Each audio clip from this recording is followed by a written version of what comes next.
from the rice and beans, Big O and I are back in the house. Well, not in the house actually. We are, as you can see, on location. Like I told you at the beginning of the season, we're going to be doing a lot more location shoots.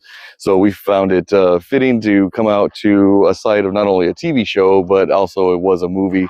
So we are at the MASH site, and we've got some cool movie stuff for you coming up. So tune in and stick around.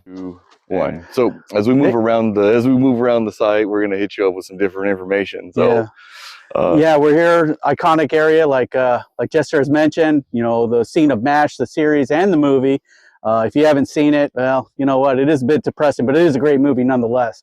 And that leads us into our first segment where we're talking about movies and you know, in our older age, now that we're looking at the aspects of these movies and what they were trying to get to and how we see it in a different eye set than when we were younger and teenager. You remember those years when, you know, the world was your oyster and anything you wanted was yours, right? Yeah, we were the dumbest fucks on the planet. Yeah, you know, you look at Alien and you wonder, you know, why wasn't Ice back then and where was his fucking green card, right? So, you know, we come to contemplate these things and we look at movies in different facets and different lives and stages of our lives, you know, and then, you know, you look at fame even, you know, what happened in fame, you know, kids going to the arts in New York City, you know, trying to find something and be something different and totally become, you know, in the world of acting and or singing and or whatever else, and mattress acting, which leads us to Coco, you know. And then you look at it right nowadays and you're like, well, hell, you know, all I was in this for to watch Coco bare her tits, you know. I was here for a reason, and this fucking artsy fartsy shit was not it. Yeah, well, exactly. You know, and you look at all these other movies like Gandhi. Right, so let's take Gandhi for instance. That's based off of a true story. You know what I'm talking about. And you know, he goes to jail. They arrest him, right? Because he's against oppression. They throw him in jail, and he's going on a hunger strike. Well, that's all well and good, but why didn't he fucking lift weights? Why didn't he get all beefed up, man? I'm sure he was somebody's top bitch, you know, somebody that you know he could push around. But nah, I think maybe they left him alone. But why not get some muscle while you're in there, right? May as well. Make it productive, right? What the fuck else is he gonna do? He throws the 3 hots away. He's still got the cotton weight, so I wonder where he hid this ink. What's he gonna do? Write a book like Hitler, My Mahatma? Where's he gonna hide the book? You know, and then does he make the toilet hooch? Jinkum. Maybe. Strong possibility. He's not writing a book. He should be doing something with his life. Well, I mean, he doesn't have pen and paper, but he does have ground and poop. That's true. So you look at these different ideas, you know, and that as we go on with the movie aspect, you know, we're going to pull in some of these other ideas as we continue on. Yeah, so, you know, on that subject, we were just talking about, you know, movies, everything. There's other attributes of the movies that you see that you shouldn't have seen.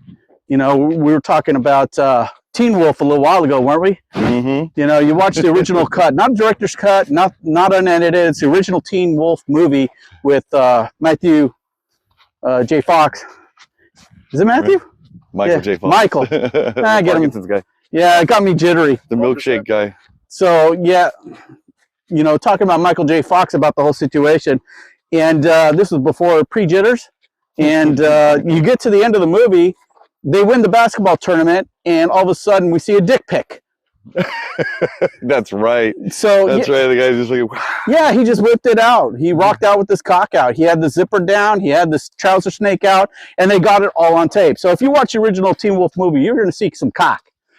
I wonder if they changed it by now, because you know how they changed Demolition Man to be was it a Pizza Hut instead of Taco Bell like it originally was? Yeah. All right. So I'm wondering how long before they started doing shit like that with with Teen Wolf. Yeah. I wonder how many people have caught it. I mean, there's a Reddit thread that maybe have taken off already. Yeah, exactly. You know, and I thought maybe they would have taken it off from the original cut, but no, it's still on there. So yeah, enjoy Teen Wolf with some dick pics. Right. That ruined your childhood yet? Not yet. Yeah. We're gonna get started. So again, since we're at the MASH site, there's that iconic opening when people are coming through, or the helicopters are coming through. Right. And there's things that you're not supposed to kind of be seen in the shot, right? So I'll throw it up on screen, but we've got some power lines up there, and you do actually see those when the helicopters come around in the opening sequence of the show. And it's kind of like in the movie Firebirds, where with Nicolas Cage, where they're doing their training sequence, and he comes around, and then they pan around too far, and you can see the film crew and like all their shit set up on the hillside. Yeah, and they're supposed to be like in some training area where there's like nothing out there. I think one of the film crew was enjoying a bologna sandwich too at that time. So yeah, no, it's just a trip, like what you're supposed to see versus what you're not supposed to see in movies and TV shows. Like for example, we get the camera to pan around on this side. This is one of the restored vehicles. The fires like burned this whole area out. Right. And so then everything had to be like whatever was here, like those older rusted out ones. Got torched, and so they're shit now. But then this company came in and they restored it. But this is what the inside of like one of the movie cars looks like. There's nothing in it, and in this, again, going back to the things of what you're not supposed to see, like when you film or shit like that. So just another little bit of movie magic. But what have you seen in the movies? I mean, when you watch a movie, you really got to look into it and see what's in the panoramic, what's in the background, what's in the cut scenes, and everything else. Yeah, last thing you want is some random dude scratching his ass in the middle of your shot. Or you catch a homeless copping a squat and dropping a deuce. Hey, if you shoot in Hollywood, you might. You just might.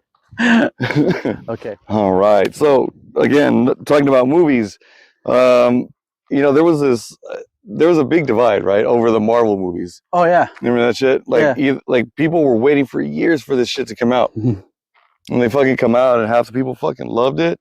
Half the people thought it was absolute dog shit. Yeah. So, I mean, I like the movies for what they were worth. I mean, like, I thought they were well done. Like, I didn't think they were boring and, anything like that. But, I also won't say I was a super fan or anything like that either. I understand. How about you? Well, so, I grew up in the 70s. I'm a little bit older than you. Not much, but a little bit. And, having grown up watching the Spider-Man series, live action, watching Hulk with Lou Ferrigno, watching all that stuff, that really, really engrossed me into the comic view of everything. And, I did read a lot of comics, and I did love the aspect of it. And then as we got into the 80s and 90s, we saw all the failures from them trying to do Marvel movies, even DC movies, but superheroes in general. And then we get into the 2000s with CGI, and everything's getting a little bit better. And then we get a roll in with the first big break, which was Blade. Right, that was a multi-million-dollar film, right? That they didn't think would do much. Passenger 57. Yeah, before that. So Wesley Snipes, he fucking knocked it out of the park, and next thing you know, we're talking multi-million-dollar universe going on, which led into the Spider-Man with Sony, which led into the Marvel in general, and then the Marvel attribute making all the Marvel movies. Right, and I think it got easier as time went on, right? Yeah, because the ability of like the technology advanced, right? So you now have way more way more access to things that make better visual effects than, right? Because you think for what they were in the 80s, you have like the Alien movies or even like the Star Wars movies, right? Like, and that's from more 70s, but like late 70s, early 80s. But still, it's in that same era, right? You got an argument with me there, though. So going on that, and that was a great point. When you look at Star Wars and you look at Star Trek and you look at Marvel movies, now you look into those aspects, and what you see is actual movie aesthetics, movie props. You see real live action. Then you get into Star Wars, and all of a sudden you got a CGI face of a whole body of someone who's passed on. I'm sorry, that just don't work in my book. So, but the thing is, like I said, it got easier to do, and like if you think of like the Superman movies when he's like shooting the lasers out of his eyes. Yeah. But now, like when you see like the newer ones and he's doing it, or like the X-Men movies, right? Yeah.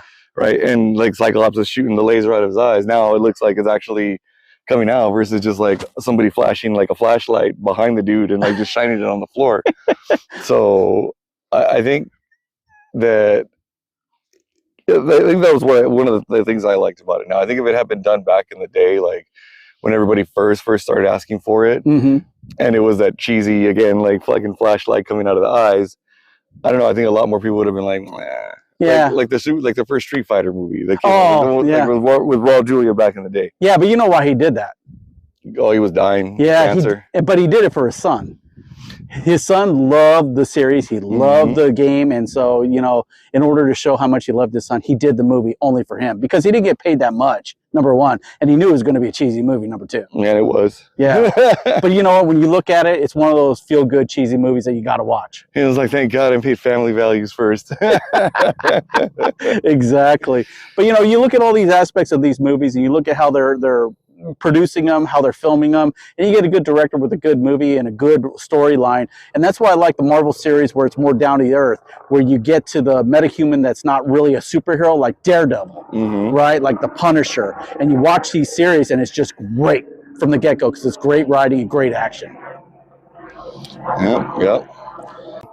All right, guys. Well, we are back where we started, and it is another 3 miles out. So we're going to go ahead and get up on out of here. Yes, sir. But this was really fun. And like I said at the beginning, we're going to be doing a lot more of location shooting.